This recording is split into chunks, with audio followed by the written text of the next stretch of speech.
Hello and welcome to LBL 8 for Standard 11. हम लोग last lecture concentration term normality discuss कर चुके हैं and the relation between normality and molarity that normality is equal to molarity into x factor. आज एक और concentration term molality discuss करने जा रहे हैं. Molality it's a third concentration term in our syllabus. हम एक बार फिर से मोलालिटी और नॉर्मालिटी रिवाइज कर लेते हैं, then go for molality. Molarity m is equal to weight in gram into 1000 upon molar mass into volume in ml for solution. याद रखना यहां जो हम वॉल्यूम ले रहे हैं, volume it is for solution. Solution का टोटल वॉल्यूम हम यहां पर यूज कर रहे हैं in calculation of molarity. Molarity is denoted by capital M. W upon molar mass मतलब mass of a substance in gram divide by molar मास. इसको number of moles भी कहते हैं. अगर आपको याद हो तो number of moles is equal to W by M. So ये जो W बाय M है उसको अपन रिप्लेस करके M is equal to N into 1000 upon volume in ml ये तरीके से मेंशन कर सकते हैं, जहां पर n का मतलब होता है number of moles. Number of moles. ये था मोलारिटी कॉन्सेप्ट. बाद में हमने डिस्कस किया था normality concept. Normality n is equal to mass of substance in gram मतलब w into 1000 upon equivalent weight into volume in ml. ये दोनों के फॉर्मूला में एक ही डिफरेंस था. Instead of molar mass we are using equivalent weight and to get the equivalent weight molar mass should be divided by x factor. ये भी हमने डिस्कस कर लिया है कि equivalent weight जो है वो molar mass और x factor का रेशियो होता है. x factor for acid, x factor for base और x factor for other substances. कैसे क्या हम करते हैं लास्ट दो लेक्चर में डिस्कस किया हुआ है. ये था मोलारिटी और नॉर्मालिटी का फॉर्मूला. नॉर्मालिटी में भी वही तरीके से इक्विवेलेंट वेट की कैलकुलेशन के थ्रू ये दोनों का एक रिलेशन हमने एस्टैब्लिश किया था that normality is equal to molarity into x factor. अगर आपको याद हो तो एक और relation between normality and molarity. Normality is equal to molarity into x factor. जैसे यहां कैलकुलेशन हमने m1v1 is equal to m2v2 use किया था. इसके अलावा m1v1 plus m2v2 is equal to m3v3 use किया हुआ है. सेम यहां पर भी हम फॉर्मूला में यूज करेंगे n1v1 is equal to n2v2 और n1v1 plus n2v2 is equal to n3v3. यही टाइप के जो एप्लीकेशन है जो मोलारिटी में थे वैसे ही नॉर्मालिटी के भी हो सकते हैं. चैप्टर बहुत छोटा सा दिया गया है हमारे टेक्स्ट बुक के अंदर, लेकिन उसके वाइड एप्लीकेशन है. इसका बहुत इंपॉर्टेंस है फिजिकल केमिस्ट्री. जो केमिस्ट्री का पार्ट है, केमिस्ट्री के 3 पार्ट है, फिजिकल, इनऑर्गेनिक एंड ऑर्गेनिक. उसमें फिजिकल केमिस्ट्री का ये हिस्सा है और बहुत इंपॉर्टेंट टॉपिक है ये जो आपकी स्टडीज को और मतलब फिजिकल केमिस्ट्री को और बेहतर बनाने के लिए काम में आएंगे. सो ये थे मोलारिटी और नॉर्मालिटी के कॉन्सेप्ट जो हम प्रीवियस लेक्चर में डिस्कस कर चुके हैं. आज हम डिस्कस करने जा रहे हैं molality as a concentrational term. Molality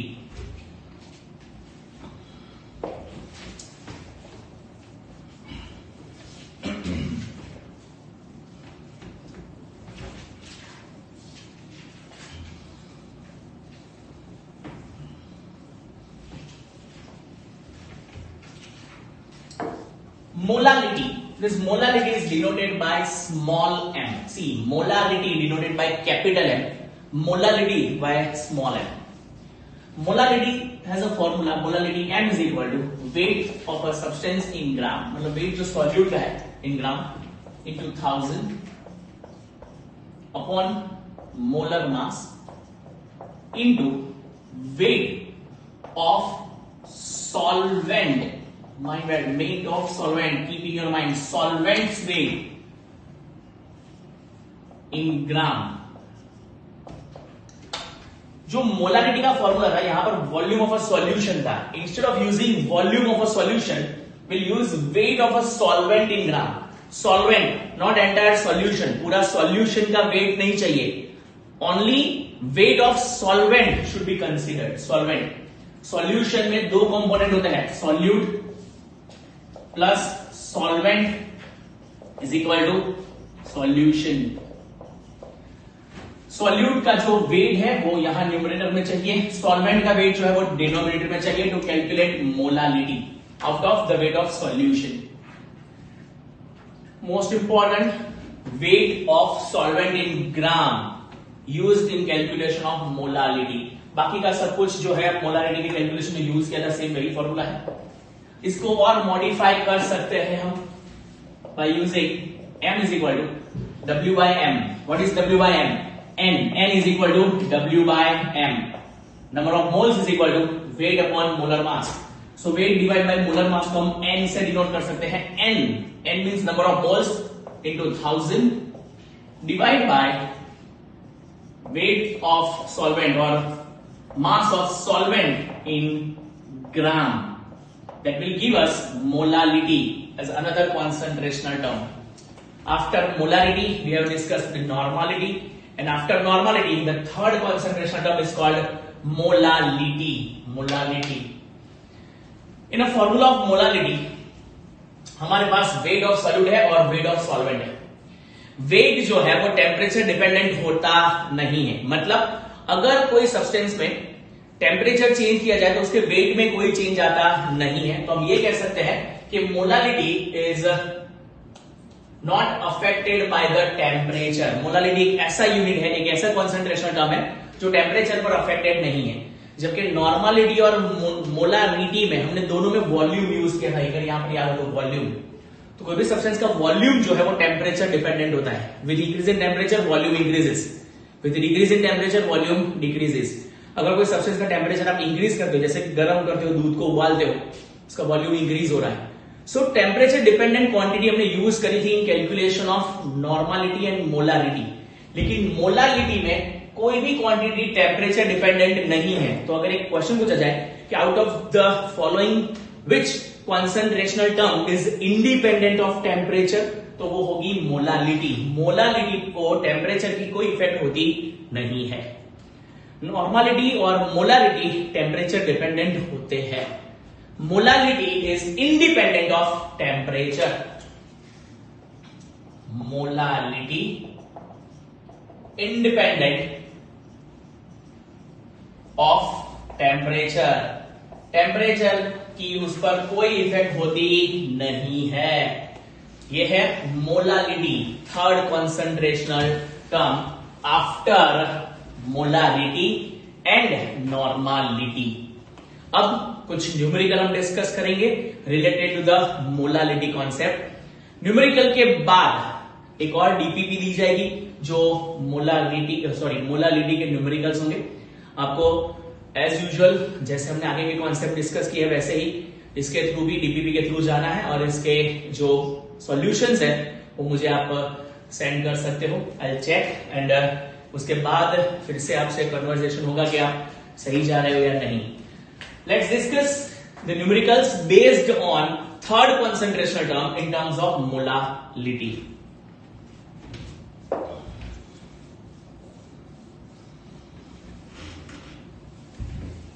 We'll take one example.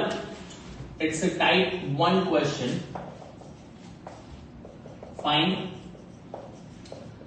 molality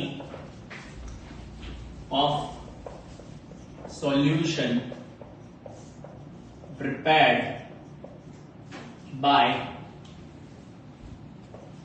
dissolving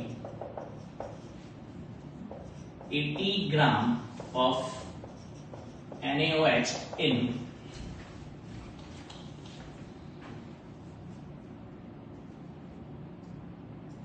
180 gram of water. But obvious 80 gram of NaOH is a solute and a 180 gram of water is a solvent. Agreed? According to the formula, molality m is equal to weight of solute. ये solute को मैं B से denote कर रहा हूं और solvent को मैं डिनोट कर रहा हूं A से. So weight of solute is called WB into 1000 मतलब wait of solute is denoted bye WD into 1000 upon molar mass of solute. So molar mass of solute is MB into weight of solvent, that's what is WA. WB is 80 into 1000 upon molar mass. NaOH का molar mass 40, सबको पता ही है, molar mass of NaOH into weight of solvent, it is 180. 2 0 0 cancel. 200 divided by 80. We'll use a calculator for this. Simply आप नहीं इस्तेमाल करना चाहते हो ठीक है, कर सकते हो. 11th में आपको कैल्सी अलाउड है. It is 11.11 molar solution. जो सॉल्यूशन की मोलारिटी है, सॉरी मोलालिटी जो है, इट इज 11.11. बहुत इंपॉर्टेंट बात, हमने कैलकुलेशन में वेट ऑफ सॉल्वेंट इस्तेमाल किया है, जो मोलारिटी में वॉल्यूम था, और मोलालिटी में हमने वेट ऑफ सॉल्वेंट लिया है. ये हो गया टाइप 1 क्वेश्चन. इसके जैसे ही कुछ क्वेश्चंस आपको आपके डीपीवी में आज दिए जाएंगे, so go for it. Type 2.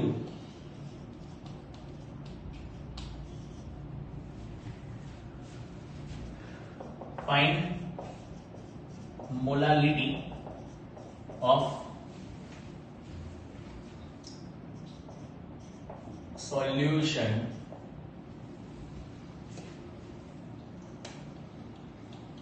find molality of 250 gram of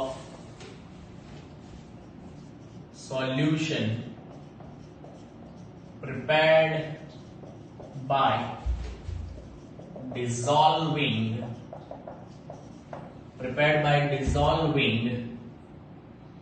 49 gram of H2SO4. एक और क्वेश्चन जो हम यहां पर डिस्कस कर रहे हैं, मार्जिन ठीक है बेटा? Find molality of 250 gram of a solution prepared by dissolving 49 gram of H2SO4. हमने यहां पर जो सॉल्यूट यूज किया है वो है H2SO4 and wait of solute is 49 ग्राम. तो जो सॉल्यूट का मास है उसको हम WB से डिनोट करते हैं, तुमको पता ही है. So weight of solute WB is equal to 49 gram. एक और चीज चाहिए हमको, molar mass of solute 98 gram per mole. H2SO4 का मोलर मास सबको ज्यादातर पता ही. और थर्ड रिक्वायरमेंट हमारी है वेट या मास ऑफ सॉल्वेंट. क्या क्लियरली हमारे पास सॉल्वेंट का वेट या मास अवेलेबल है? ना. ये जो मास अवेलेबल है 250 gram, it is for solution, not for solvent. ये सॉल्वेंट का मास नहीं है, it's a mass of solution. तो सॉल्यूशन के मास से हमको सॉल्वेंट का मास पहले डिराइव करना पड़ेगा. How? Let's see. Solute plus solvent is equal to solution. ये सबको पता है. How many grams of solute we are having? 49. Solvent का मास पता नहीं है, सो मास ऑफ सॉल्वेंट को मैं WA, ये WB है, WB प्लस WA. WB की वैल्यू है मेरे पास 49, WA मुझे पता नहीं. और टोटल वॉल्यूम का जो सॉल्यूशन है, सॉरी टोटल सॉल्यूशन का जो मास है या वेट है वो 250 ग्राम है. Now 49 goes to the other side, so its WA is equal to 250 minus 49. So WA is 201 gram. That's weight of solvent we are having. जो यहां पर डायरेक्टली दिया गया था एज अ सॉल्वेंट. ये क्वेश्चन में सॉल्वेंट का वेट डायरेक्टली दिया नहीं है, यहां पर हमको टोटल सॉल्यूशन का वेट दिया है. तो सॉल्यूशन के टोटल वेट से हम सॉल्वेंट का वेट ये तरीके से डिराइव करेंगे. And after then we have a simple formula, WB into 1000 upon molar mass of a solute into weight of solvent. WB into 1000 upon MB into WA is equal to weight of solute is given 49 into 1000. The molar mass of solute is 98 and its solvent's weight is 2, 0 and 1. So now do the calculation. 2s are 500s are, so 500 divided by 201. It's 500 divided by 201. 2.487. 2.4875 is the molality. Put molal as a unit. Molality. So ये था type 2 question जो molality calculation के लिए आज यहाँ पर मैंने discuss किया है। हमने 2 क्वेश्चन डिस्कस किए हैं मोलालिटी के लिए, और थोड़ा टाइम है आपके पास तो फटाफट इसको कॉपी कर ले। सिमिलर टाइप ऑफ क्वेश्चंस आपको दिए जाएंगे। इसके कुछ एडिशनल एप्लीकेशंस भी है, जैसे आपको मोलालिटी दी गई हो, मोलालिटी गिवन या मोलालिटी दी जाएगी, वेट ऑफ सॉल्यूट दिया जाएगा, वेट ऑफ सॉल्वेंट दिया जाएगा, आपको मोलर मास फाइंड करना है। You can make molar mass a subject. ये एमबी को यहां ले आओ, मोलालिटी को नीचे ले आओ। In short molality, wait of solute, wait of solvent या मोलर मास कैलकुलेशन के लिए यही फॉर्मूला का इस्तेमाल करना है। इसके सब्जेक्ट जो आप चेंज कर सकते हो, मोलालिटी के बदले MB as a subject, WK as a subject, molality नीचे आ जाएगी। तो ये तरीके से ये एक ही फॉर्मूला डिफरेंट एप्लीकेशंस के लिए यूज हो सकता है, बट इसका बेसिक फॉर्मेशन ये है। एक और फॉर्मेशन मैंने आपको सिखाया अभी कि वेट अपॉन मोलर मास को आप नंबर ऑफ मोल्स भी ले सकते हो। तो m is equal to n into 1000 divide by WA। ये एक और शॉर्ट फॉर्मूला है जहां पर नंबर ऑफ मोल्स का इस्तेमाल करना है। नंबर ऑफ मोल्स का मतलब ही होता है मास डिवाइड बाय मोलर मास। ये रेशियो को आप n के तौर पर डिनोट कर सकते हैं। ये है एप्लीकेशन ऑफ मोलालिटी और उससे रिलेटेड कुछ न्यूमेरिकल। एक बार ध्यान से इसको कॉपी कर ले। एक बार फिर से याद करा दूं कि molality is a concentrational term which is independent of temperature. मतलब टेम्परेचर की मोलालिटी पर कोई इफेक्ट होती नहीं है, जबकि नॉर्मलिटी और मोलारिटी जो हमने प्रीवियस लेक्चर्स के अंदर जो कॉन्सेंट्रेशन टर्म डिस्कस किए थे वो टेम्परेचर डिपेंडेंट होते हैं। With change in temperature they get changed. Okay, you have time to further copy type 1 and type 2 questions.